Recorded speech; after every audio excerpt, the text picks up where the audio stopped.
Lève-toi, enfant de la destinée. Lève-toi, taureau premier-né. Lève-toi, aigle royal. Lève-toi, aigle royal. Lève-toi, héritier de la prééminence. Le démon, ce n'est pas l'ami des humains, je te le répète. Il ne rentre pas dans la vie d'un humain pour lui faire du bien. Quand un démon rentre dans la vie d'un humain, c'est pour le dominer. C'est pour le soumettre. C'est pour l'assujettir, le voler, l'égorger, le détruire. Alors, dans cette alliance que l'ancêtre vient d'avoir avec le démon, l'ancêtre ne sera jamais gagnant au final. C'est clair. L'ancêtre, lui, croit qu'il a trouvé son protecteur. Il est convaincu que ce protecteur va lui faire du bien. Parce que avant, quand un serpent le mordait, il mourait. Mais maintenant, le protecteur lui a monté une plante. Il lui a dit que quand tu vas cueillir cette plante, il faut mettre un cori en bas. Si tu mets le cori en bas, que tu cueilles cette plante, que tu mets sur ta morsure de serpent, tu ne mourras plus. Il essaie, ça marche. Avant, ses enfants mouraient au champ. Maintenant, ses enfants ne meurent plus. Donc, lui, il s'est dit qu'il a trouvé un protecteur. Qu'est-ce que l'ancêtre fait? Comme il a eu ce qu'il veut, comme il a eu le protecteur qu'il veut, qu'est-ce qu'il fait? Il va faire maintenant une alliance plus grande avec le protecteur. Il va lui dire, tu me fais du bien. Je veux t'adorer. Mais j'aime mes enfants, j'aime ma famille. Ce que je veux te demander, c'est que protège seulement, non seulement moi-même, mais protège aussi toute ma famille et protège tous ceux qui descendront de moi. Ça veut dire quoi? Ça veut dire que n'importe quelle personne, dans n'importe quelle génération, qui viendra après cet ancêtre, qui aura le même sang que cet ancêtre, est automatiquement placé sous la protection de qui? De l'esprit impur qui est venu s'installer et avec qui l'ancêtre est en train de dealer. Et l'esprit impur, qu'est-ce qu'il fait? Pour pouvoir retrouver ces éléments, comme la terre est grande, comme les hommes voyagent, comme les hommes vont et viennent, pour pouvoir retrouver ces éléments, qu'est-ce qu'il fait? Il met un marqueur spirituel sur ce sang-là. Il met un marqueur spirituel sur le sang de cet ancêtre. De telle sorte que toute personne dans le corps de qui coule ce sang, dès que l'esprit, il allume son scanner, il le voit. Quel que soit où tu te trouves, quel que soit le continent sur lequel tu es, quel que soit le poste ministériel que tu occupes, quelle que soit l'église où tu es pasteur, tu es prophète, tu es fidèle, tu es bishop, lui s'en fout de ça. Lui il sait seulement que ce sang-là, cette marque-là qui est dans le sang-là, c'est sa marque. Donc tu fais partie des éléments qu'on lui a confiés, qu'on lui a destinés. Donc, lui il te donne sa protection. Toi tu dois lui donner ton adoration. C'est tout ce que l'esprit lui connaît. Est-ce que quelqu'un me suit? Donc, l'esprit lui aussi, il place des marqueurs pour pouvoir reconnaître ses brebis. Maintenant, l'ancêtre, il a plusieurs femmes. Il fait des enfants. Il vieillit, il meurt. Il prend un de ses enfants et lui dit, petit, viens, je vais te montrer le secret de ma force. Le secret de ma force, c'est ce table-là. Quand je viens me prosterner devant ce table, et que je lui donne haricots avec huile rouge, et que je tue poulet pour lui donner, mes récoltes sont garanties. Il n'y a pas d'accident dans ma vie, ni dans la vie de ma femme et de mes enfants. Quand un serpent mord l'un d'entre vous, voilà la feuille qu'il m'a montré. Il m'a dit qu'avant de cueillir la feuille, il faut prononcer telle phrase. Et il transmet ça à l'un de ses enfants. L'enfant aussi fait quoi?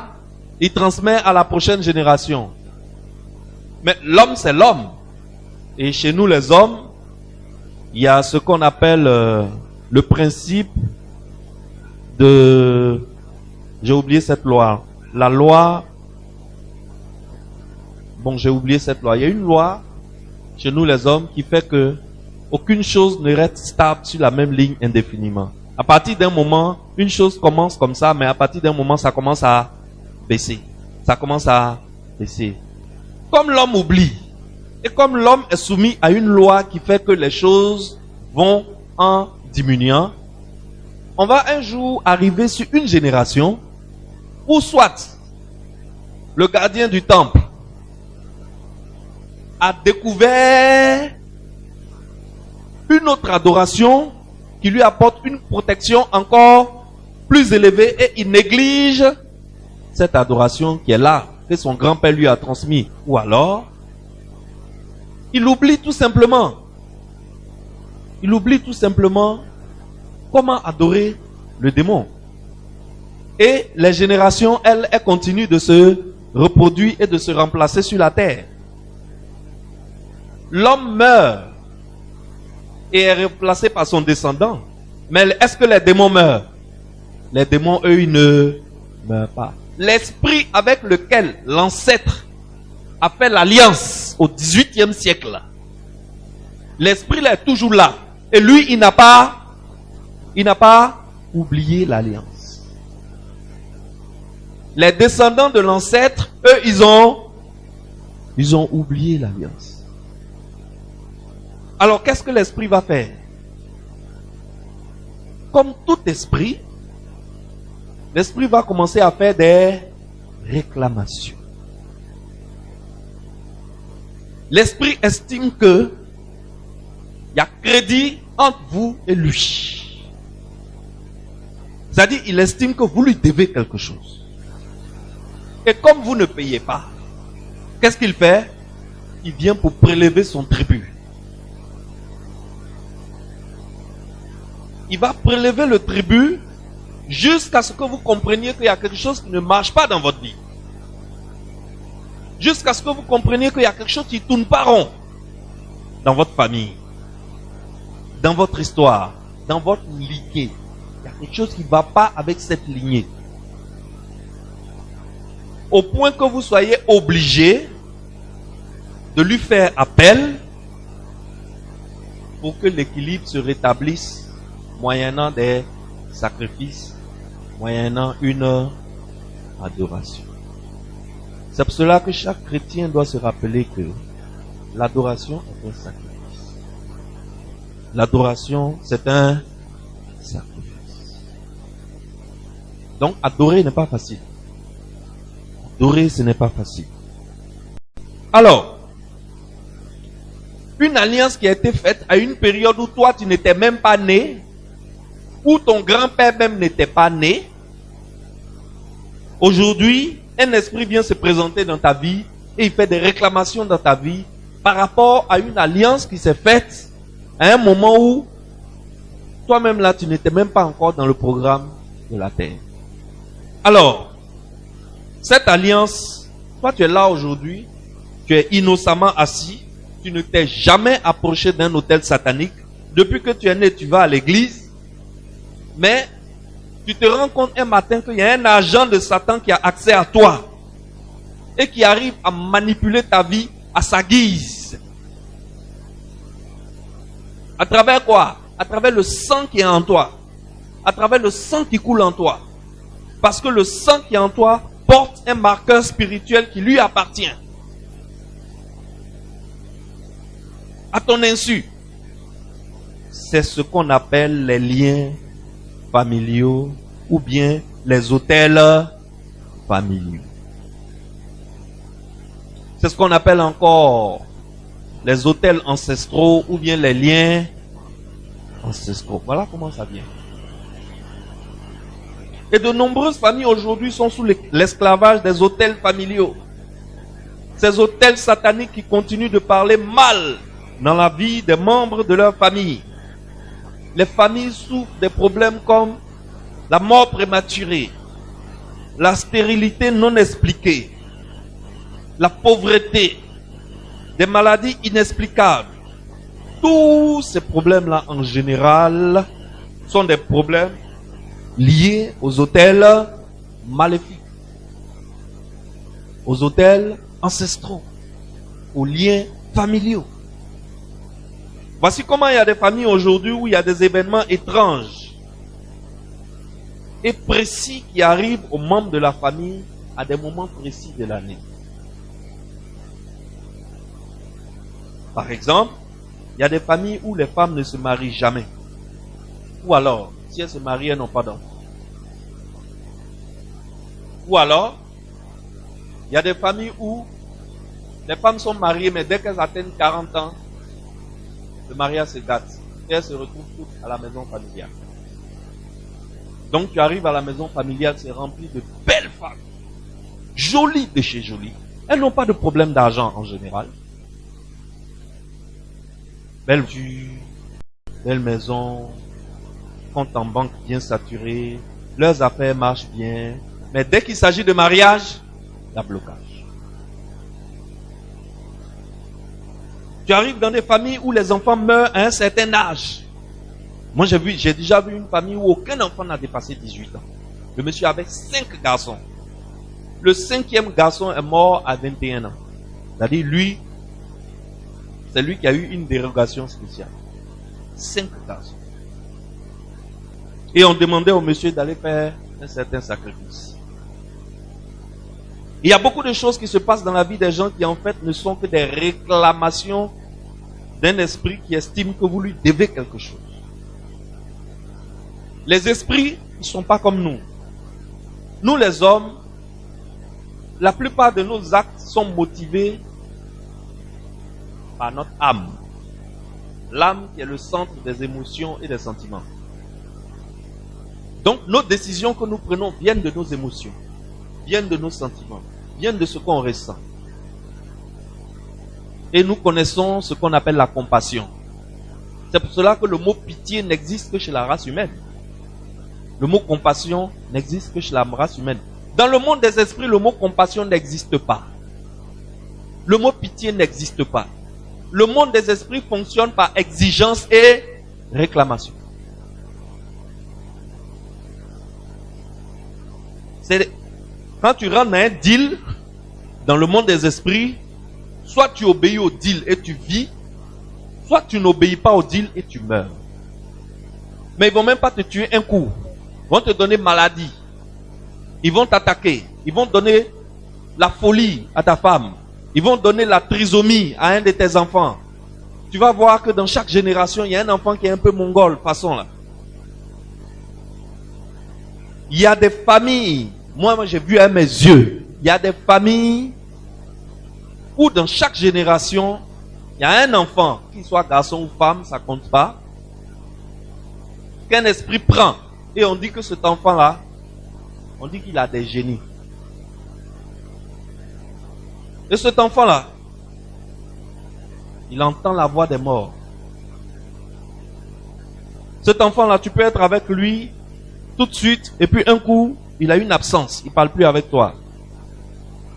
Après, il revient, quand tu lui demandes qu'est-ce qui s'est passé, il dit, tu n'as pas vu le monsieur grand détail qui était ici tout de suite, là, habillé en blanc, là. C'est avec lui que je parlais. Est-ce que tu vois? C'est des enfants qui souvent font des transes. Ce qui fait qu'ils n'arrivent pas à avoir une bonne scolarité. Parce qu'ils vont à l'école, ils font des transes comme des crises épileptiques puissantes. On appelle les ambulances, bref, ça bouleverse leur scolarité. J'ai une fois été en contact avec un enfant comme ça. Et je lui ai demandé de m'expliquer ce que c'est. Et l'enfant m'a dit, dans un de ces moments de lucidité, l'enfant m'a dit, c'était une fille, elle m'a dit que son grand-père lui a raconté qu'ils ont un ancêtre qui, une fois, il y a un serpent qui passait dans sa cour. Et l'ancêtre s'est levé et il a tué le serpent. Or, le serpent n'était pas un serpent. Il y a un génie qui dit que le serpent, là, c'est son enfant. Donc, comme le monsieur a tué son enfant, dans chaque génération, le monsieur lui doit un enfant. Donc, dans cette génération-là que moi j'ai connue, c'est la jeune dame-là, c'est sur elle que le choix du génie s'est porté. Elle n'a pas pu faire des études normales. Je crois que ils étaient fatigués de l'envoyer à l'école en classe de 5e. Elle a arrêté les cours. Chaque vendredi, elle était obligée d'aller faire un sacrifice de, je crois, des gnomis, des galettes, avec du lait, à la mosquée ou à un carrefour. Elle avait un jour dans la semaine où elle ne parle pas avec les hommes, où elle ne parle pas avec les gens, où elle ne parle qu'avec ses génies. Elle disait qu'elle avait 2 génies qui la fréquentaient. Un qui est garçon, un qui est femme, que ce sont des géants. Et que quand ils viennent, ils sont toujours en blanc, etc., etc. Plein d'histoires. Mais tu vois, certains liens ancestraux, certains liens familiaux ne sont pas forcément la conséquence d'une alliance que l'aïeul a fait avec le démon. Certains liens familiaux sont juste le cri du sang. Vous vous rappelez en Genèse 4, Caïn et Abel.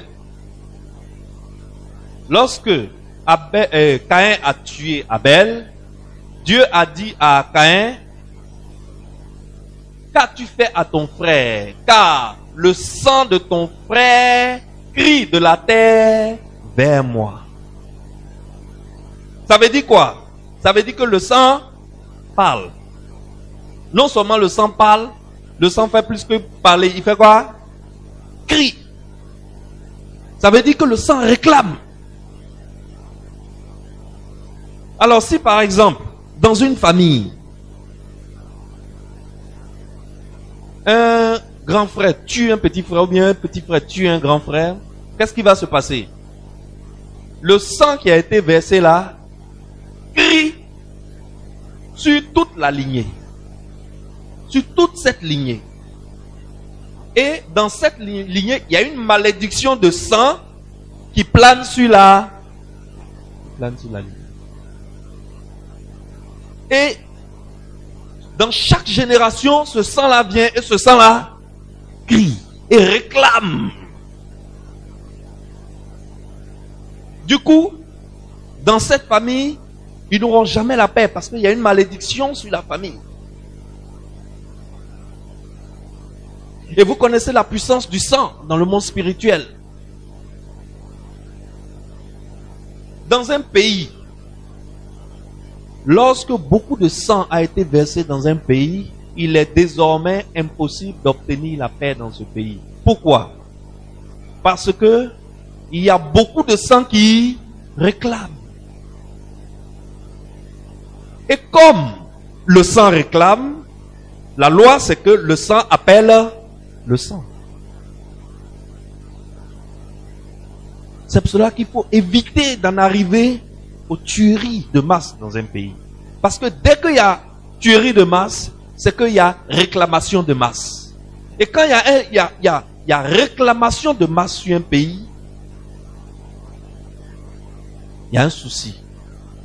Vous n'aurez jamais la paix. Alors, Excellence, nous devons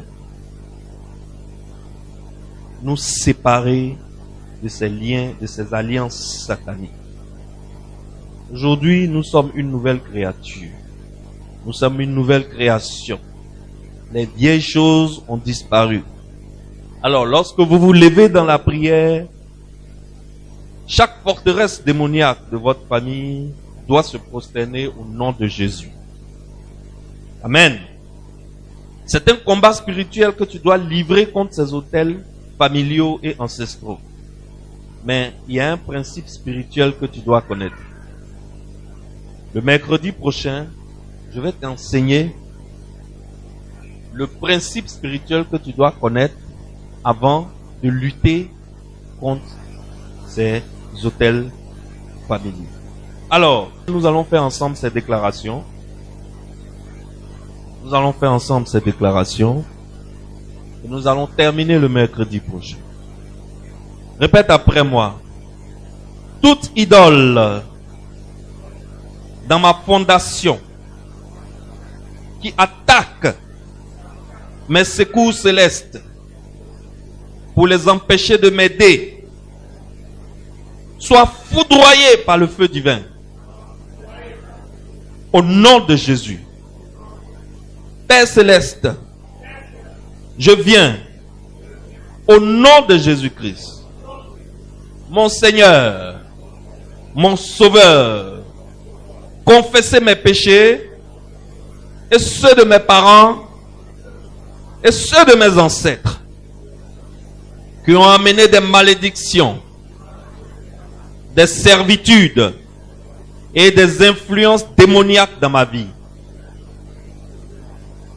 Seigneur, tu as dit dans ta parole en 1 Jean 1,9, si nous confessons nos péchés, tu es fidèle et juste pour nous les pardonner et nous purifier de toute iniquité. Par conséquent, je viens devant ton trône de grâce pour reconnaître que moi et la maison de mon Père, nous avons péché devant toi. Je me reprends de tous nos péchés,